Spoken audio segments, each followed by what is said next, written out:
Hi mga sis, ready na kami pupuntang Bulacan, nakahanda na yung gamit namin, at saka yan, nakabihis na ako, nakaligo na ako, yung mga anak ko hindi pa tapos, hinihintay ko na lang sila. Sasabay pala kami sa tatay ko papuntang Bulacan kasi 3 PM yung usapan namin.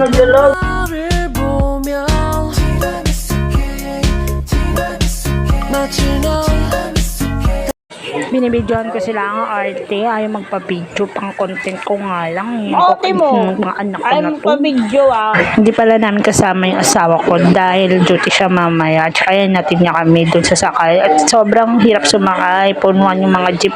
Ewan ko ba kung ilan hapon, bakit ang hirap pa rin sumakay, diba? Dapat hindi na mahirap sumakay dahil kahapon pa yung holiday. Kaya dumaan muna kami sa SM Grand Central kasi bibili kami ng French fries daw habang nasa terminal kami. Kakain daw sila. Kaya numakit kami sa second floor, nandun yung Jollibee.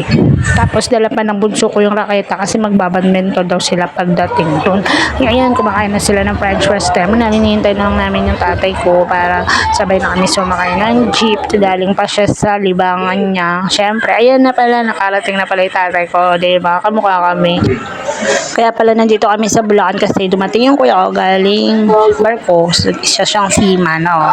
Ayan, pasalubong yung kuya ko sa tatay ko. Ito niya na. At ito naman yung pasalubong ng kuya ko sa akin. Ayan, tuwang-tuwa siya. Biglang nabuhayan yung dugo niya kasi meron na naman siyang black level. Grabe. Diba? Siyempre, Nagpa-vlog na naman to. mamahalin naman yung pasalubong sa'yo. Sana all. At ito naman yung sa akin, Victoria's Secret. Sa wakas, nag-work Victoria's Secret ulit ako. OMG, original to, mga mi. Thanks, kuya. Love na love talaga ko ito. Sweet mo talaga sa akin. May chocolate pa. Okay, sige guys. Bye. Banding muna kami.